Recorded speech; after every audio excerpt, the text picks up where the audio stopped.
আচ্ছা, তোমার কি মনে আছে এই জায়গার কথা? আমাদের শৈশবের স্মৃতি আছে এখানে, কতই না খেলেছি একসাথে এই গাছের নিচে।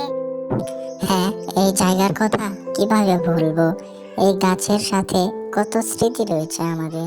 এখানে আমরা কত ভালো খেলা করতাম আচ্ছা, চলো তাড়াতাড়ি বাড়িতে গিয়ে তাড়াতাড়ি খেয়ে শুয়ে পড়তে হবে। কালকে আবার প্রোগ্রাম ঘুরে দেখবো আমাদের শৈশবের সব স্মৃতি। এই যে এটা হলো আমাদের গ্রামের বাড়ি, আর ওটা হলো আমার দাদিমা। আমার দাদিমা এই গ্রামে একাই থাকে, আমরা সবাই শহরে থাকি। দাদিমা, আমাদেরকে তাড়াতাড়ি খেতে দাও, আমরা খেয়ে তাড়াতাড়ি শুয়ে পড়বো। কালকে সকালে আবার পুরো গ্রাম ঘুরে দেখতে হবে গ্রামের সৌন্দর্য। গ্রামের এই নিরিবিলি পরিবেশ, চাঁদের আলো, কতই না সুন্দর এই গ্রামের নিরিবিলি রাত।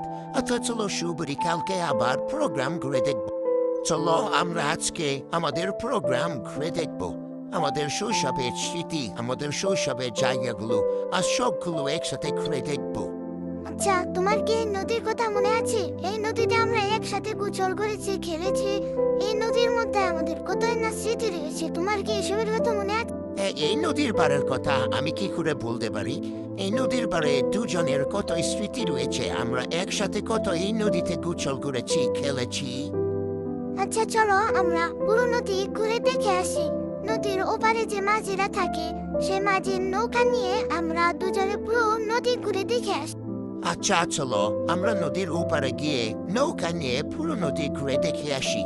এই নদীর মধ্যে আমাদের যে স্মৃতি রয়েছে তা এক চোখে একটু দেখে আসি। তোমার কি মনে আছে তুমি একবার নদীর পাড়ে খেলতে গিয়ে পানির মধ্যে পড়ে গিয়েছিলে? তখন আমি তোমাকে উদ্ধার করেছিলাম। এই কথা কি তোমার হ্যাঁ, এই কথা আমি কিভাবে ভুলতে পারি? আমি নদীতে পড়ে যাওয়ার পরে তুমি আমাকে উদ্ধার করেছিলে। আচ্ছা, এখন তো অনেক ঘোরা হলো, চলো আমরা বাড়িতে চলে যাই। আজকে তো তুমি চলে যাবে, আবার যে সময় তোমার বিদ্যালয় বন্ধ থাকিবে তখন আমাকে বলবে। আমরা দুজন এসে পুরো গ্রাম আবার ঘুরে দেখে যাব। আচ্ছা দাদিমা, আপনারা ভালো থাকবেন। আপনাদের গ্রাম ঘুরে অনেক ভালো লাগলো।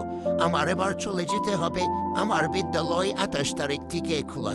আচ্ছা বাবা, তুমিও ভালো থেকো। আবার তোমার বিদ্যালয় বন্ধ থাকিলে আমাদের পুরো গ্রাম এসে ঘুরে দেখে যাবে।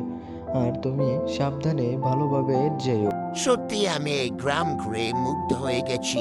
আমার বিদ্যালয় আবার বন্ধ দিলে আমি এই পুরো গ্রাম এসে ঘুরে দেখে যাব।